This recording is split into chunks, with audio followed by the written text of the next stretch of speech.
नमस्कार दोस्तों, कैसे हो आप सब। आज एसएससी जीडी कांस्टेबल की क्लास में मैं आपका स्वागत करता हूं।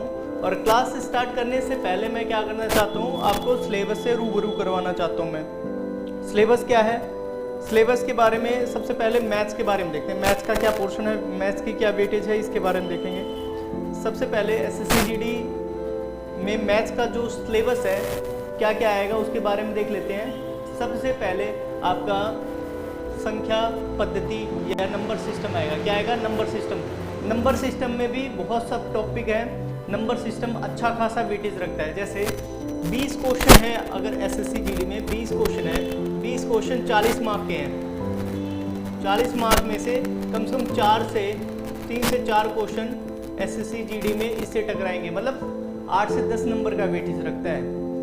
कितने का? 6 से 10 नंबर के बीच में वेटेज रखेगा। इवन 5 क्वेश्चन भी पूछ लेते हैं। अगर आप नंबर सिस्टम जानते हो, अच्छे से नंबर सिस्टम जानते हो, इसका यूज़ आप एलसीएम एचसीएफ में कर सकते हो। नंबर सिस्टम अच्छे से जानते हो तो इसका कहाँ पे? एलसीएम एचसीएफ में कर सकते हो। इस बात को अच्छे से जान लीजिए। तो यहाँ पे सबसे पहला है नंबर सिस्टम, दूसरा है लासामासा। लासामासा लघुत्तम समापवर्त्य और महत्तम समापवर्तक। ठीक है, LCM HCF, least common multiple और हाईएस्ट कॉमन फैक्टर है। ठीक है, और फिर उसके बाद आ जाते हैं सरलीकरण, सिंप्लीफिकेशन। इसमें क्या आ जाएगा? आपका बोर्ड मास का रूल है। बोर्ड मास का रूल आ जाएगा। बोर्ड मास का रूल आ जाएगा। इसमें बोर्ड मास और तरह तरह के विभिन्न तरीके के प्रश्न आएंगे जो सरलीकरण के कैटेगरी में रखा जाता है। वैसे मैथ्स में सरलीकरण नाम की कोई चीज़ होती ही नहीं है, क्योंकि पूरा ही सॉल्व करना होता है। लेकिन जो बोर्ड मास है ना, बोर्ड मास को सरलीकरण में डाल दिया गया है।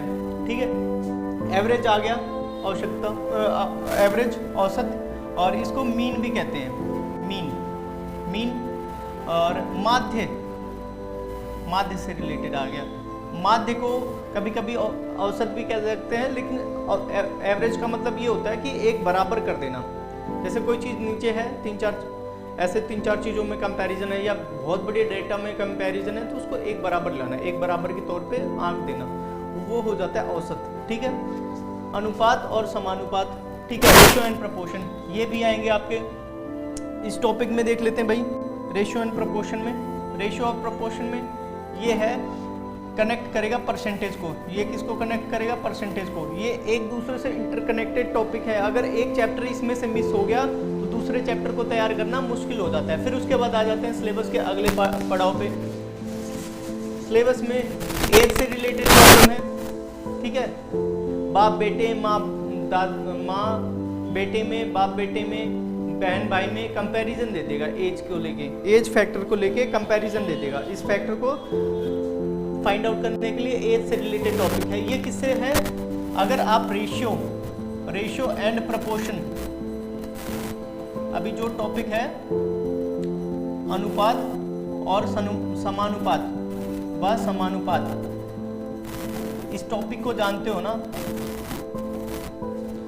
तो आप एज से रिलेटेड सारे क्वेश्चन आसानी से कर सकते हो। फिर उसके बाद आ जाता है एज के बाद परसेंटेज आ जाती है। क्या आ जाती है? परसेंटेज, प्रतिशतता। ठीक है, प्रतिशतता, तो प्रतिशतता आ जाती है। फिर उसके बाद आपका आ जाता है लाभ और हानि। लाभ और हानि, प्रॉफिट और लॉस। अगर लाभ और हानि इसी से रिलेटेड है। फिर उसके बाद डिस्काउंट। जब लाभ हानि लेंगे तो हम डिस्काउंट भी देंगे। अगर हम एक शॉपकीपर हैं या एक बिजनेसमैन है तो हम क्या करेंगे? लाभ हानि होगा तो उसमें हम क्या करेंगे? डिस्काउंट देंगे। और फिर उसके बाद डिस्काउंट के बाद हम साधारण ब्याज पे आ जाते हैं, सिंपल इंटरेस्ट। सिंपल इंटरेस्ट के बाद आएंगे कंपाउंड इंटरेस्ट।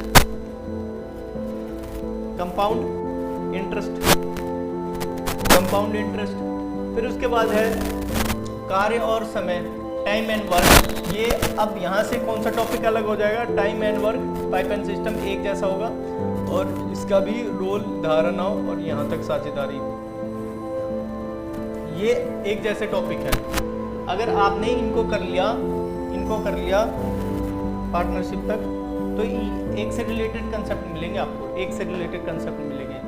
जिसमें क्या आ जाता है? कार्य और समय, पाइप एंड टंकी, पाइप एंड सिस्टम हो जाएगा, स्पीड एंड टाइम डिस्टेंस हो गया, फिर उसके बाद ट्रेन से रिलेटेड क्वेश्चन है, बोट एंड स्ट्रीम से रिलेटेड क्वेश्चन है और पार्टनरशिप से रिलेटेड क्वेश्चन है। एक जैसे टकराते हैं, एक जैसे चैप्टर है, एक जैसे हैं, ठीक है। अगर आप इनको तैयार करोगे तो ये आपको आराम से कितने नंबर का मैं आपको बता देता हूँ, कम से कम 10 क्वेश्चन इससे टकराएंगे। 10 क्वेश्चन दैट मीन्स 20 नंबर के हैं, ये 20 मार्क है।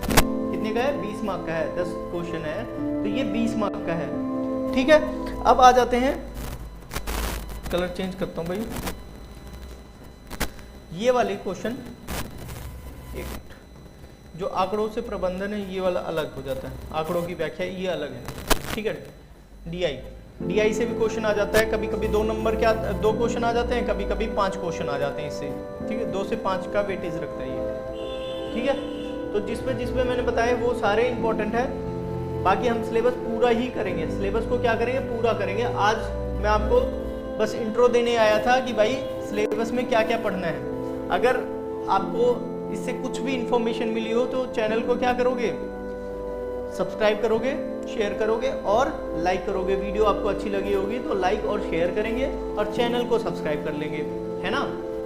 तो आपको मैं बता देता हूँ कौन कौन से चैप्टर किसके साथ में आ जाएंगे। नंबर सिस्टम आपने करा तो ये सारे यहाँ से मिलते जुलते मिलेंगे, यहाँ तक 1 से 4 तक, फिर 5 से लेके 5, 6, 7, 8, 9, 10, 11 तक, 5 से लेके 11 तक एक जैसे मिलेंगे और फिर 12 से लेके 17 तक एक जैसे मिलेंगे, 18, 19 इतने मिलेंगे। और ये आंकड़ों का प्रबंधन, लगभग आपको 20 टॉपिक्स पढ़ने पड़ेंगे। कितने टॉपिक पढ़ने पड़ेंगे? 20 टॉपिक पढ़ने पड़ेंगे। कितने हैं? 20 टॉपिक, मैथ के 20 टॉपिक करने पड़ेंगे, तब आप 40 में से 40 लाने के काबिल हो जाएंगे। लेकिन इसके साथ में ईमानदारी करनी पड़ेगी।